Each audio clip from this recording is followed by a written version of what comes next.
Welcome back to the Tracy Take. I'm Tyler here with my brother Ryan. Today we are breaking down the Denver Broncos 2024 season. We're going to give you the absolute lowest floor you can expect and their highest possible ceiling that you can hope that the Broncos shoot for this season. But before we get into that, if you have not already, go ahead and like this video, subscribe to the Tracy Take, and also tackle that bell to get notified when new videos come out.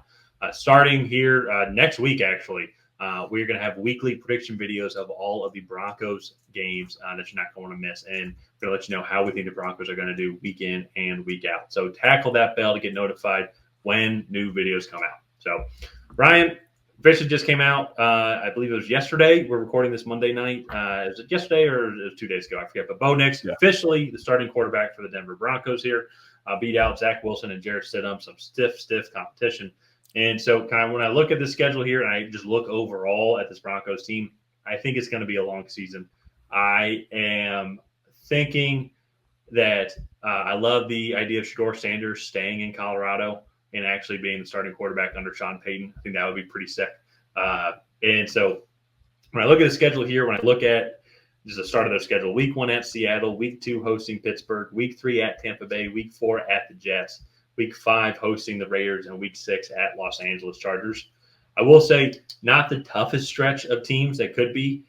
And what worries me is I still think that they're not going to win a majority of these 6 games here. Like Seattle, I think underdog. Pittsburgh, I mean, maybe that's going to be the sloppiest of sloppy games. I think just the way both of those offenses run. Tampa Bay is a division winner. I think they're still going to be solid. Aaron Rodgers on paper with the Jets should be good. Raiders, I think. Defense is going to absolutely devour Bo Nix, in my opinion. And the Chargers, they got a new head coach. I think there's just more talent on the field. I'll say it right now. I think the floor is 0-6. I'll be completely honest. Yeah. No, I agree with that. I think you really only have 2, maybe 3 winnable games, and even then I think they're coin flips for the Broncos. I'm thinking 2, personally. You think Las Vegas isn't a coin flip? Yeah. Just matchup wise, I think that defense. I think that defensive front 7, and then I think even 2 as well. Just even with Gardner Minshew, he's going to be more consistent than I think Aiden O'Connell. I think he's going to have a better ability to get the ball to Devontae Adams, Kobe Myers, not Austin Hooper, Brock Bowers. And so, yeah. So I think that is going to be a tough matchup for them. Now the Chargers, you could convince me on. Yeah, no, and I agree. So so Pittsburgh and the Chargers. Yeah, I know your camera's a little out of focus there. I know. Yeah, I don't know what happened there. You see that? Okay. But I just think it's like this is just a rebuilding team. This team is in a very similar state to New England, in my opinion, bottom of the division. I mean, realistically, like rookie quarterback, weapons are hit or miss, and I don't know what it is about the Broncos. I just don't have a lot of faith. This defense, outside of Patrick Surtain, really doesn't have any other pieces, and so it'll be interesting. But you're just gonna get real close. I know you just get how's it going? Yeah. We'll keep that. Yeah. So 0-6, 2-4, I think is their ceiling. This is a pretty tough start. I think 2-4 is a fair ceiling, and so because I think then too, if we go look at week 7 at the New Orleans Saints, Thursday Night Football, week 8 hosting Carolina, week 9 at Baltimore, week 10 at Kansas City, week 11 hosting Atlanta, and week 12 at Arizona. I'm thinking almost the same thing. 0-6 and then 2-4. It's like maybe they can have a good stretch of games against the Saints, Carolina, or Arizona. Yeah. But Baltimore, Kansas City, and not to be too confident, but I think Atlanta is just going to destroy that defense personally. Yeah. So. No, I agree. Yeah. 0-6, 2-4. Second or third group of 6 games here. Starting off with hosting Cleveland on Monday Night Football. I'm going to go ahead and say that is a loss. And then week 14 bye. Then hosting Indianapolis in week 15. Hopefully it's better than the last time these 2 teams played in Denver. And then week 16 at Los Angeles. Then to wrap up this season in week 17 at Cincinnati, and then at hosting Kansas City final week. I mean, I want to try and give them one win as a floor, just so we don't say that like a floor is 0-17 because like technically it's possible, But I don't but see one. I can't make an argument it's for gonna be all anything other two than for them. 0-5 as the floor. Like they in on paper, all 5 of these teams are better. Yeah. What's their freaking offensive roster looking like? 'Cause I know it looks like they're moving on from Tim Patrick. I mean, they do have Curlin Sutton, Josh Reynolds, Marvin Mims Jr. Not anybody who is like to die for. Um, they Yeah, did get and Ben then Powers and Mike McGlinchey 2 off even their seasons running back. ago. I mean, they got Javante Javante Williams. Williams. They got They, Audric Estime from Notre Dame. yeah, it looks like He's Samaje Perine, I think, is going to be moving on. I Uh, mean, I think they could be okay offensively. But then you go look at like Zach Allen is okay. DJ Jones is okay. John Franklin Myers is okay. Like they just don't have anybody on the defensive side of the ball that I really love until you get down to Pat Surtain.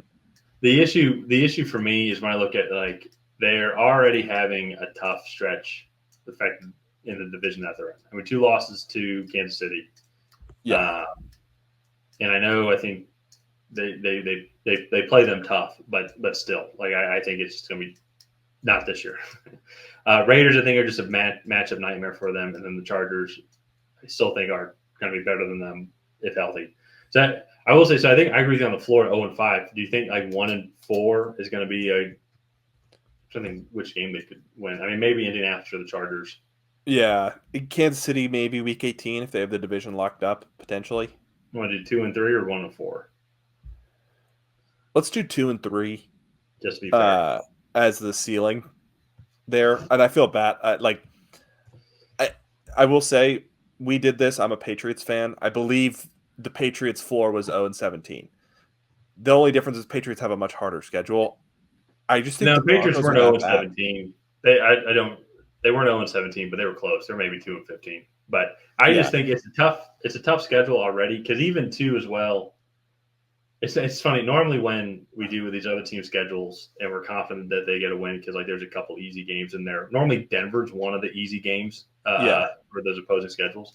Fortunately, Denver doesn't play themselves, so it's kind of tough to give them a close win. Carolina is the one that maybe we could reach out our next 4, but they just got a really tough schedule, shockingly. So that's why I think it's going to be very interesting to see how they kind of manage the season, how Bo Nix does. But this goes back to my point, though, is if they do go like 2-15 or whatnot, and Bo Nix is a starting quarterback for majority of the time, it's they have no allegiance to them. We've seen teams do Yeah. this before, where they take a mid-round, first-round quarterback, and in the next year they get somebody better.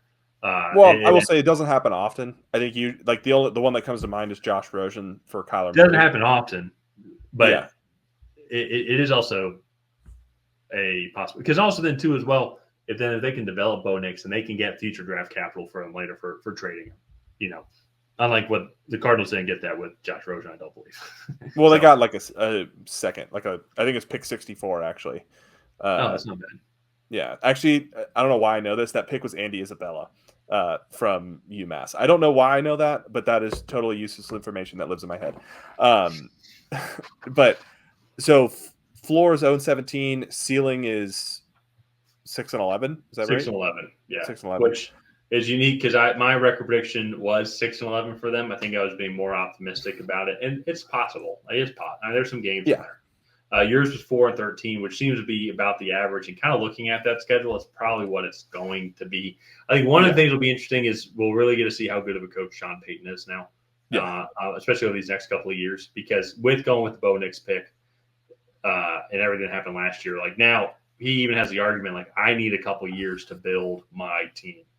And so everything last year was still the Russell Wilson team, still the Nathaniel Hackett. Yeah, Nathaniel Hackett. Yeah. And his system that he brought in as well. So I think that this is going to be a lot of his guys now, or the development of his guys and his offensive system, of what the players that he wants. So it's going to be interesting to see how they develop throughout the season. Yeah, no, I'm looking forward to it. It'll be interesting seeing Bo Nix thrust into the starting lineup there, especially on a team that feels pretty like barren of talent. So Yeah. it'll be interesting to see. Uh, but let's go ahead and wrap this one up here. If you guys have not already, please go ahead and like and subscribe. Leave a comment down below on what you think the Broncos' floor and ceiling will be in 2024. You think we're right? You think we're wrong? Let us know. And on that, we will see you guys next time.